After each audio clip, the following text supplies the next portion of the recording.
இந்நிகழ்ச்சி Joyce mayor ஊழியங்களின் பங்குதாரர்கள் மற்றும் நண்பர்களினால் வழங்கப்படுகிறது. குற்ற உணர்வு ஒரு செத்த கிரியைன்னு தெரியுமா? அப்படின்னா என்ன சொல்றீங்கன்னு என்ன கேட்கலாம். நீங்க பாவம் செய்து மனம் திரும்பியும் தொடர்ந்து குற்ற உணர்ச்சியில் இருக்கும்போது நீங்க செய்யற ஒவ்வொன்றும் உங்க பாவத்துக்கு பரிகாரம் தேட முயற்சிக்கிறதாவே இருக்கும். அதுக்கு இயேசு ஏற்கனவே விலைக்கரையும் செலுத்திட்டாரு. ஆக அது முடிந்த செத்த கிரியை. நான் என்ன செய்யறனோ அதை நான் செய்யறேன். ஏன்னா தேவ வல்லமை என் சொந்த வாழ்க்கையை மாற்றினதை நான் பார்த்திருக்கேன். அவர் உங்களுக்கும் அப்படியே செய்வாரு. எல்லாவற்றுக்கும் திறவுகோல் தேவனுடைய வார்த்தையில் தான் இருக்கிறது. நான் ஜாய்ஸ் மேயர். நீங்க எங்க காயப்பட்டாலும் தேவன் உங்களை குணப்படுத்த முடியும்னு நான் நம்புறேன். குழந்தை கிறிஸ்தவர்கள் செய்யும் ஒரு விஷயம் தங்களை பற்றி தாங்களே மோசமாக பேசுவது. உங்களை எத்தனை பேர் உங்களை காயப்படுத்துகிற விஷயங்களை உங்கள் சொந்த வாயால் சொல்கிறீங்க? நான் ரொம்பவும் முட்டாள், என்னால் எதையுமே சரியாக செய்ய முடியாது. நீங்கள் உங்கள் வாழ்க்கையில் செய்யக்கூடிய மோசமான காரியங்களில் இதுவும் ஒன்று. ஒரு வசனம் சொல்லுது, அதாவது நிச்சயமாக நான் அதை நூற்றுக்கணக்கான முறை படிச்சிருக்கலாம். ஆனால் வேதம் சொல்லுது நீங்கள் அதை வாசிக்கலாம், தியானிக்கலாம், படிக்கலாம், பிறகு ஒரு நாள் அதை பார்க்கலாம். கிறிஸ்தவுக்குள் நமக்கு உண்டாயிருக்கிற சகல நன்மைகளையும் அறிந்து கொள்ள வேண்டும்னு வேதம் சொல்கிறது. வாவ்! கிறிஸ்தவுக்குள் உங்களில் உள்ள சகல நன்மைகளும் தெரியப்படுத்துகிறதுனாலே, அப்படி என்றால் நான் தேவனுடைய பிள்ளை. நான் தேவனுடைய பிள்ளை. கிறிஸ்துவின் இரத்தத்தினாலே நான் அவரோடு ஒப்புரவாக்கப்பட்டிருக்கிறேன். தேவன் என்னை நேசிக்கிறார். தேவனுக்கு நன்றி. இப்போது இருக்க வேண்டிய இடத்தில் நான் இல்லை என்றாலும் முன்னே இருந்த இடத்தில் இல்லை.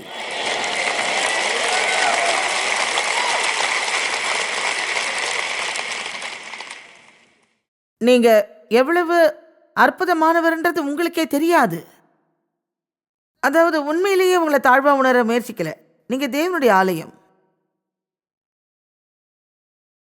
தேவன் உங்களுக்குள்ள வாழறாரு. உண்மையில இதை விட விசேஷம் வேற என்ன இருக்க முடியும்? யுகங்களின் ரகசியம் கிறிஸ்து உங்களில் இருக்கும் மகிமையின் நம்பிக்கை. இதை யார் புரிஞ்சுக்க முடியும்? இது ரகசியம். எல்லா காலங்களிலும் இது மிகப்பெரிய ரகசியம். கிறிஸ்து நம்மிடையே வாழ்ந்தார். வாவ்! இதை சிந்திக்கணும். கடைசியா நாம செஞ்ச தவறல்ல. பாவத்திற்கு மனம் திரும்பும் போது அதை வெறுத்து விட வேண்டும். மேற்குக்கும் கிழக்குக்கும் எவ்வளவு தூரமோ அவ்வளவு தூரமாய் அவர் நம்முடைய பாவங்களை நம்ம விட்டு விலக்கினவர். ஆக தேவன் அதை மறக்க முடியும்னா உங்களால் அதை மறக்க முடியும்.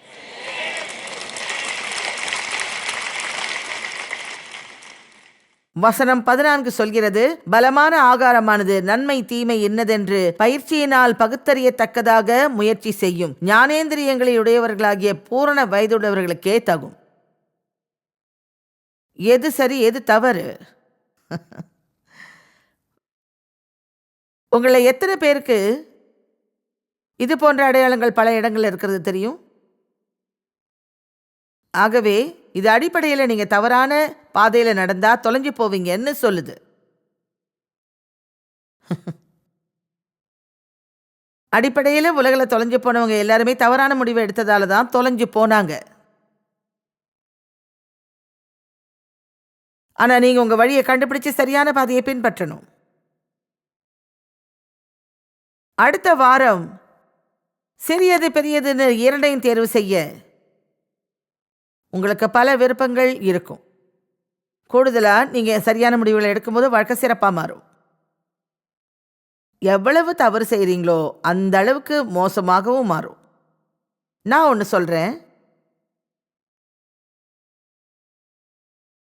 உங்க வாழ்க்கையை சிறந்ததா மாத்திர வல்லமை உங்ககிட்ட இருக்கு. ஆனா அதிர்ஷ்டம் மட்டும் அதை செய்யாது. ஆமேன். ஒன்று சொல்லட்டுமா? என் வாழ்க்கை துரதிருஷ்டவசமாக தொடங்குச்சு. இப்போ அது எனக்கு ஒரு சிறந்த வாழ்க்கையாகி இருக்கு.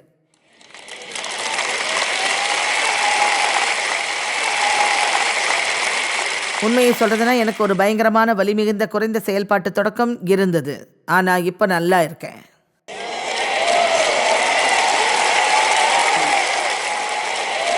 அது உங்களாலும் முடியும். நீங்க வருத்தப்படவே வேண்டாம். தோள்ல சில்லுகளை சுமக்க வேண்டாம்.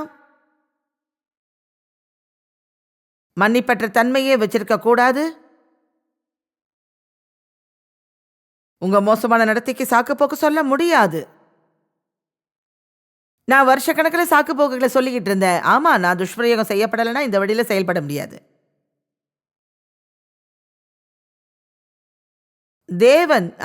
தேவன் உங்களிடம் பேசுகிறவர். அவர் என் உள்ளத்துல பேசி, ஆமா நீ துஷ்பிரயோகம் செய்யப்பட்டதால் அப்படி நடந்துகிட்ட, ஆனா இப்படியே இருக்க உனக்கே நீ ஒரு காரணமா இருந்துடக்கூடாதுன்னாரு.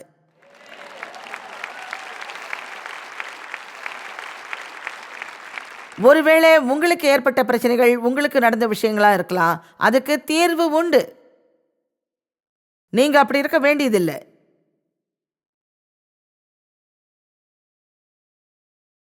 நீங்க எடுக்கிற ஒவ்வொரு சரியான தேர்வையும் கடந்த காலத்துல எங்கேயாவது செஞ்ச தவறான தேர்வானது அதை செயல்பட விடாம தவிர்க்கும். குறைஞ்சபட்சம் நீங்க பிசாசுக்கு கொடுக்கிற மாதிரி தேவனுக்கும் அதிக நேரத்தை கொடுங்க.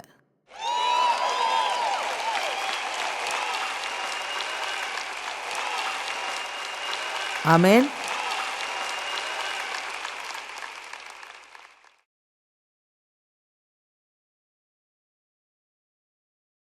தொலைக்காட்சியில் என்னை பார்த்த ஒரு பெண் என் கூட்டத்தொடரில் கலந்துக்கிட்டா. அவள் ஆராதனை முடிவில் ஒரு இடத்துக்கு வந்து ரொம்ப கோவமா, எனக்கு என்னோட பணம் திரும்ப வேணும் அப்படின்னு கேட்டா. நீ என்ன பேசுகிற அப்படின்னு கேட்டேன். அதுக்கு அவள் என்ன சொன்னா தெரியுமா? 2 வாரங்களாக நீங்கள் சொன்னதை நான் செஞ்சுட்டு வரேன், ஆனால் எதுவுமே மாறலை. உண்மையை சொன்னா அவளுக்கு முகத்துக்கு நேரம் என்னால் சிரிப்பு அடக்க முடியல. 2 வாரங்களா? இந்த குழப்பத்தை செய்ய நீங்க எவ்வளவு நேரம் எடுத்துக்கிட்டீங்க? 2 வாரங்கள் இந்த குழப்பத்தை உருவாக்கி இருக்க முடியாதுன்னு நான் பந்தயம் கட்டினேன். உங்களுக்கு ஒரு விஷயம் சொல்றேன். நீங்க தேவனோட ஐக்கியம் கொள்ள போறீங்கன்னா உங்களை கொஞ்சம் பொறுமைக்கு ஆயத்தப்படுத்திக்கிங்க. ஏன்னா அவர் எதிலையுமே அவசரப்படுறதே இல்லை. மெதுவா காரியங்களை செஞ்சு முடிக்கிறவர் அவரு.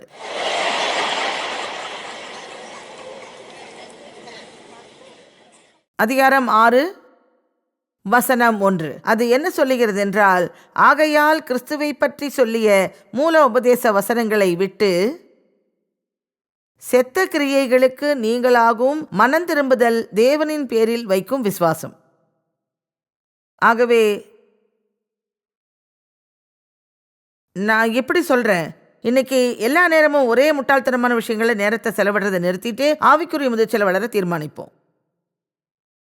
ஒவ்வொரு முறையும் யாராவது நம்மக்கிட்ட எதையாவது சொல்லும்போது நம்மை நாமே காயப்படுத்திக்கும் முட்டாள்தனத்தை முதல்ல நிறுத்தணும். கிறிஸ்தவுக்குள் நீங்க யாருங்கிறதுல பாதுகாப்பாகவும் நம்பிக்கையோடு இருக்கும்போது அந்த முட்டாள்தனமான விஷயங்கள் எல்லாம் தேவையற்றவை. உங்களை பத்தி யாரோ பேசுறதை கேட்டு வருத்தப்பட வேண்டியதில்லை. நீங்க யாருங்கிறதுல உங்களுக்கு நம்பிக்கை இருந்தா மற்றவங்க என்ன நினைக்கிறாங்கன்றதை பத்தி நீங்க பொருட்படுத்த மாட்டீங்க.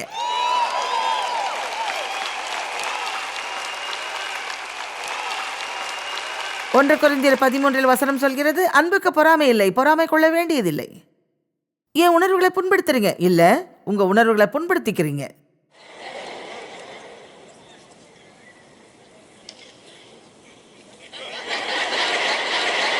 பலமான ஆகாரம் சாப்பிடுவோன்னு சொன்ன, மறுபடியும் நாளைக்கு வர்றதுக்கு உற்சாகப்படுத்த.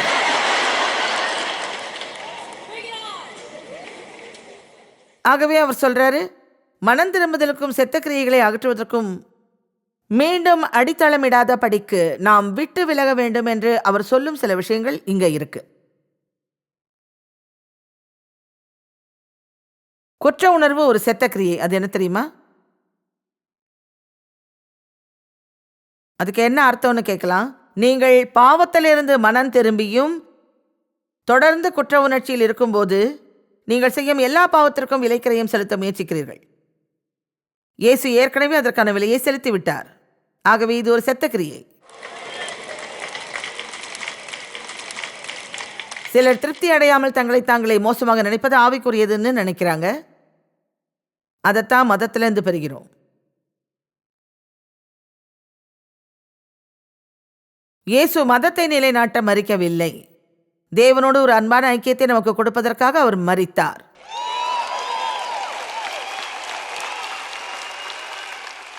தேவன் மீது அன்பு செலுத்தி உங்களை அவர் நேசிக்க அனுமதிச்சு தேவன் மேல நீங்க கொண்டிருக்கும் அன்பில கவனம் செலுத்துங்க. அதுதான் உண்மையிலேயே உங்களை பூரணப்படுத்தும். உலகத்துல எல்லாரும் தேடுறது அன்பு. அவங்க அளவற்ற அன்பு கிடைக்க விரும்புறவங்க. மறுக்கப்படுறதுக்கு பதிலா ஏற்றுக்கொள்ளுதல விரும்புறவங்க. நாம தேவனிடம் திரும்புவதன் மூலம் அந்த விசுவாசத்துக்கு அப்பாலே போவோம். இன்னும் சிக்கலான விஷயங்கள் நிறைய இருக்கு தெரியுமா? அதாவது நிறைய பேர் தங்களை விசுவாசிகள்னு சொல்லிக்கிறதால சீக்கிரமே விசுவாசத்தை பத்தி ஒரு புத்தகத்தை நான் எழுத போறேன்.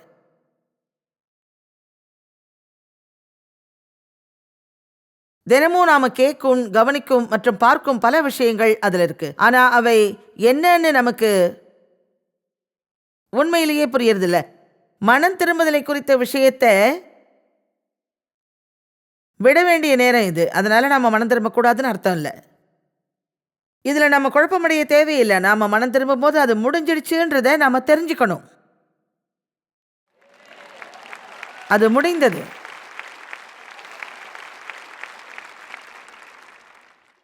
ஒரு புது காரை வாங்குறதுக்கு நாம நம்முடைய விசுவாசத்தை பயன்படுத்துறோம்.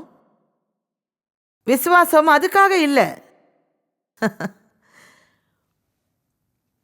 முதிர்ச்சியற்ற கிறிஸ்தவர்களின் பண்புகள் அவை மாம்ச இச்சைகளால் கட்டுப்படுத்தப்படுகிறது. கலாத்தியர் 5:19-21 மாம்சத்தின் கிரியைகள் வெளியரங்கமாயிருக்கின்றன. அவையாவன விபச்சாரம், வேசித்தனம், அசுத்தம், காம விகாரம், விக்கிரக ஆராதனை. தேவனுக்கு மேலாக எதனையும் நேசிப்பது விக்கிரக ஆராதனை. பில்லி சூனியம், பகைகள், விரோதங்கள், வைராகியங்கள், கோபங்கள், சண்டைகள். ஒரு நிமிஷம் மறுபடியும் மாந்திரிகம் பத்தி பார்க்கலாம். சிலரை இது கோபப்படுத்தும், சிலரை மட்டும்தான். என்ன நடக்க போகுதுன்றதை தெரிஞ்சுக்க உங்க ஜாதகத்தை தினமும் பார்க்க வேண்டிய அவசியமே இல்லை.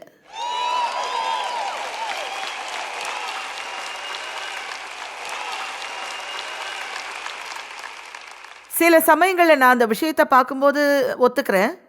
என்னை பற்றி அது என்ன சொல்லுதுன்னு தான் பார்ப்பேன். இல்லை, நான் அதை செய்யலை. விளையாடுறதுக்கு ஓஜா போர்டை பயன்படுத்தாதீங்க. உங்களை பற்றி உங்கள் உள்ளங்கையில் தெரிஞ்சுக்க நீங்கள் எங்கேயும் போகக்கூடாது. நன்மைக்குன்னு சொல்லி தயவு செஞ்சு இந்த மனநோயாளிகள் எல்லாரையும் $1 ஒரு நிமிஷம்னு அழைக்காதீங்க. மாறா நான் சொல்றத கேளுங்க. எனக்கு ஒரு 10 நிமிஷம் கொடுத்தா போதும் உங்க வாழ்க்கையை உண்மையா மாத்திர சில விஷயங்களை நான் உங்களுக்கு சொல்வேன்.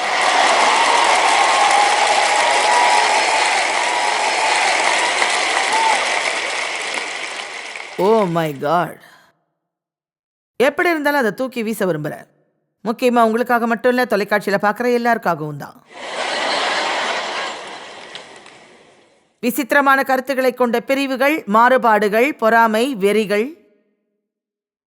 இது சுவாரஸ்யம். அவர் வெறிகளை பொறாமையோடு சேர்க்கிறாரு.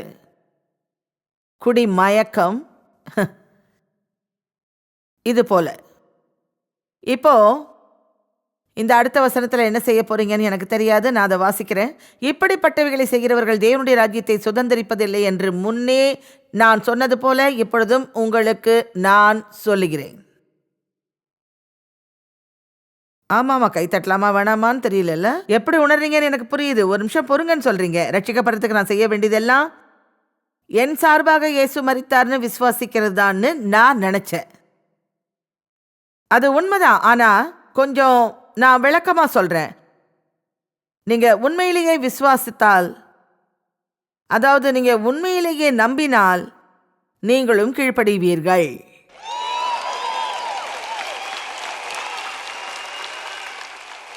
உண்மையான பிரச்சனை போல தோன்றியதை நான் கவனிக்க ஆரம்பிச்சேன். ஆராதனைகளில் நாம்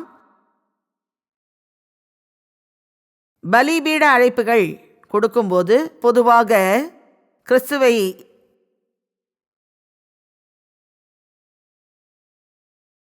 ஏற்றுக்கொள்ளும்படியாக ஜனங்களை அழைக்கிறோம். ஆனால் அவர்கள் தங்கள் வாழ்க்கையை அவருக்கு ஒப்புக் கொடுக்க தயாராக இருக்க வேண்டும் என்பதையும் அவர்களுக்கு தெரியப்படுத்த வேண்டும். அவர் நம்மில் இல்லை என்றால் அவரை புரிந்து கொள்ள முடியாது.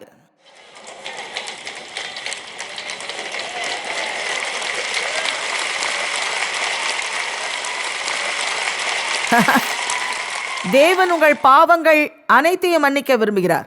அவர் உங்களில் வாழ விரும்புகிறார், உங்கள் வாழ்க்கையை மேம்படுத்த விரும்புகிறார்னு சொல்றதன் மூலமா நாம ஜனங்களுக்கு நன்மை செய்யறோம்னு நினைக்கல. ஆமா, அவர் அதை செய்ய விரும்புறாரு. ஆனா இவைகளுக்கெல்லாம் முதலாவது அவருக்கு நம்மை ஒப்பு கொடுக்க விரும்புறாரு. இயேசுவை நம்ம பிரச்சனையோடு இணைக்கிறது அவரை நம்மோடு ஒரு குட்டி மேதையை போல ஒவ்வொரு முறையும் இக்கட்டான சூழ்நிலையை எதிர்கொள்ளும் போது அவரை நமக்குன்னு இழுக்கிறது மட்டும் போதாது.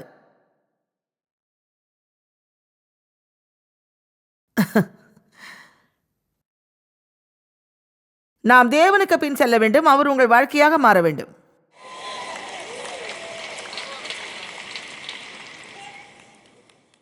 நீங்க சிக்கல்ல இருக்கும்போது உங்களை காப்பாற்றுறவர் மட்டும் இல்ல, உங்களுக்கு என்னைக்குமே பிரச்சனைகள் இருக்கும். எனக்கும் அப்படித்தான்.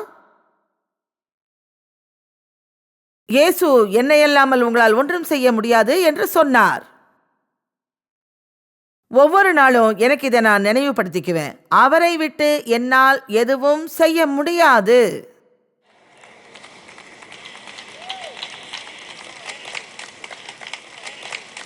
இது ஞாயிற்றுக்கிழமை மட்டும் நடக்கும் ஒரு நிகழ்ச்சி அல்ல.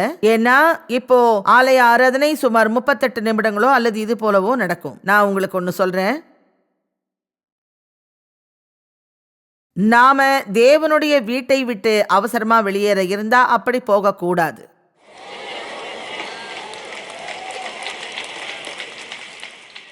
உண்மையை சொன்னா ஜனங்களை எவ்வளவு நேரம் இங்க இருக்க வைக்க முடியும்ன்றத பார்க்கணும். ஆனா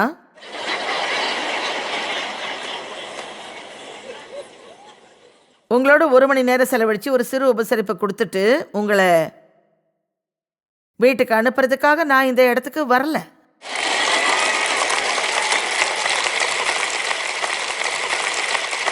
இப்படிப்பட்ட வசனத்தை தெளிவுபடுத்த முயற்சிக்கிறதுல கூட எனக்கு ஆசையே இல்லை.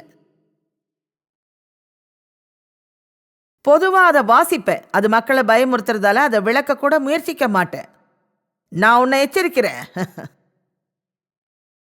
இப்படிப்பட்ட செயல்களை தொடர்ந்து செஞ்சா தேவனுடைய ராஜ்யத்தை சுதந்திரிக்க மாட்டீங்க. இருந்தாலும் எப்பவாவது தவறு செஞ்சா தேவனுடைய ராஜ்யத்தை சுதந்திரிக்க மாட்டீங்கன்னு அவர் அர்த்தப்படுத்தல. ஆனா ஒழுக்க கேடான தேவ பக்தியற்ற மாம்சம் கட்டுப்படுத்தப்பட்ட வாழ்க்கை வாழ்வது நமக்கு பழக்கமாக இருந்தால் ஒரு சில தவறு நடக்கத்தான் செய்யும். உண்மையிலேயே ஒரு உறுதிப்பாட்டோடு நாம இல்லை. நீங்க சில வார்த்தைகளை சொல்லி இருக்கலாம், ஜெபித்திருக்கலாம், ஆனா உண்மையிலேயே ஒரு உறுதிமொழி எடுக்க தவறிட்டீங்க. உண்மையிலேயே உங்க வாழ்க்கையை தேவனுக்கு ஒப்பு கொடுக்கல. ஏன்னா நீங்க உண்மையிலேயே உங்க வாழ்க்கையை தேவனுக்கு ஒப்பு கொடுக்கும் போது அவர் உங்க வாழ்க்கையின் ஒவ்வொரு பகுதியிலும் செயல்பட தொடங்குவாரு.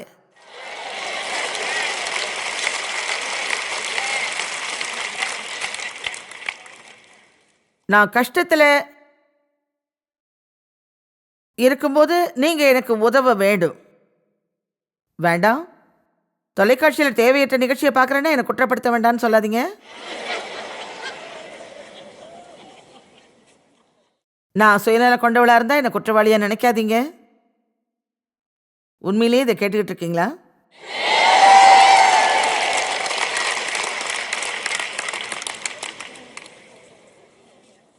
குழந்தை கிறிஸ்தவர்கள் எளிதில் புண்படுத்தப்படுவார்கள். அவர்கள் பாதுகாப்பற்றவர்கள். தங்கள் தவறுகளுக்கு மற்றவர்களை சீக்கிரத்தில் சுட்டிக்காட்டுவார்கள். பெருமிதம் கொள்வார்கள். எளிதில் கோபப்படுவார்கள்.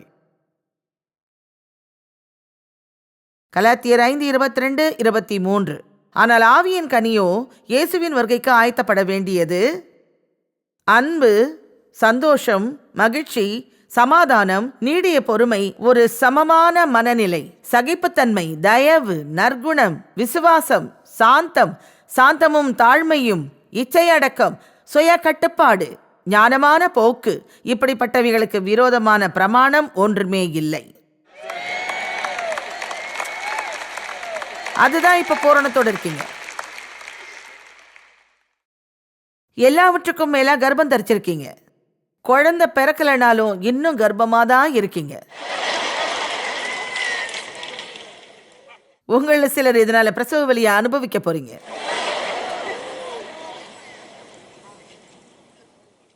உங்களுக்கு பிடிக்காத ஒண்ணு சொல்ல போறேன், ஆனா அதுதான் உண்மை.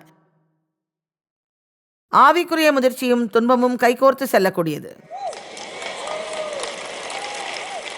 ஓ மேன், இப்படி போகலாம். சரி, ஒத்திசை வாக்கியத்திலிருந்து வெளியே வந்து புதிய ஏற்பாட்டில் துன்பம் என்ற வார்த்தை எத்தனை முறை வருகிறது என்று பாருங்கள். வேதம் சொல்கிறது, இயேசு தாம் கடந்து வந்த துன்பங்களினால் கீழ்ப்படிதலை கற்றுக்கொண்டார்.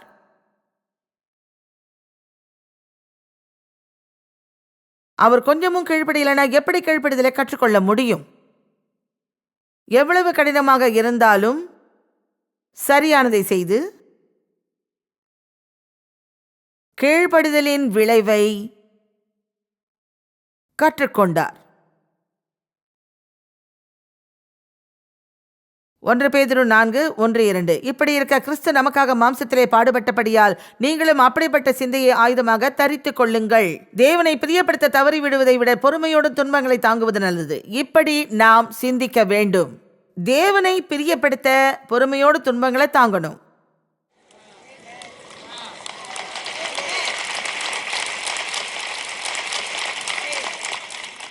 நீங்க கிறிஸ்தவரா இருக்கிறதால எல்லாமே நல்லா இருக்கணும்னு அர்த்தமே இல்லை. கடந்த காலத்தில் நீங்க கேட்ட சில பிரசங்கங்கள் முழு கதையையும் சொல்லாம இருக்கலாம். வார்த்தையில ஆரம்பத்திலிருந்தே விசுவாசத்தை கத்துக்கிட்டேன். நீங்க ஏதோ ஒன்ன கடந்து போகும்போது உங்களுக்கு போதுமான விசுவாசம் வராது. அதாவது நான் அப்படி வாழ முயற்சி பண்ணேன், ஆனா அது நிலையானதா இல்ல. கடிந்து கொள்கிறவர் முழுவதுமா சோர்ந்து போகும் வரை நான் பிசாசை கண்டித்தேன்னு சொல்றேன். கடைசியா நான் இதையெல்லாம் செஞ்சும் இன்னும் நரகத்தை அனுபவிக்கிறேனே அப்படின்னு நினைச்சேன். அதனால நான் அவர் சொல்றத கேட்க தேவனுடைய ஆலோசனையே நாடுனேன்.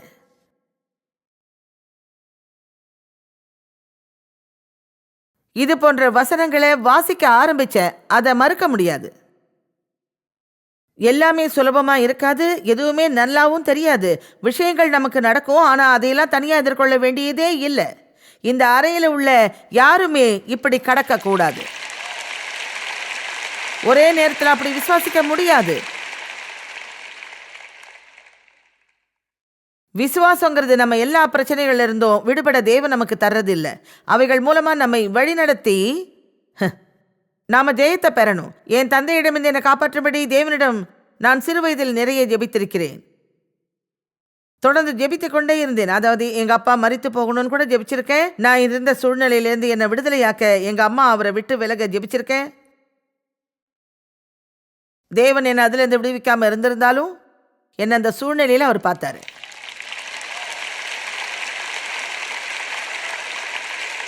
அவர் என்னை காப்பாத்துறதுனால தேவனுக்கு வேற நோக்கம் இருந்ததை பார்க்குற அளவுக்கு நான் ஞானம் உள்ளவளாக இருந்தேன். எதிர்காலத்தில் அவர் எனக்கு செய்ய போறதை நான் தெரிஞ்சுக்கிட்டதால தேவன் எனக்கு உண்மை உள்ளவரா இருக்கிறத பார்த்த அனுபவம் எனக்கு இருக்கு.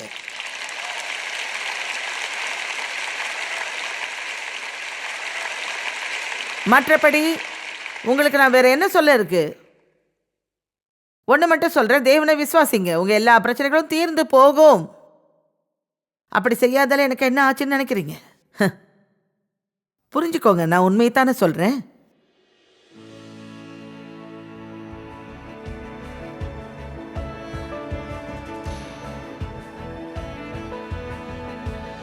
இந்நிகழ்ச்சி ஜாய்ஸ் மேயர் ஊழியங்களின் பங்குதாரர்கள் மற்றும் நண்பர்களினால் வழங்கப்படுகிறது.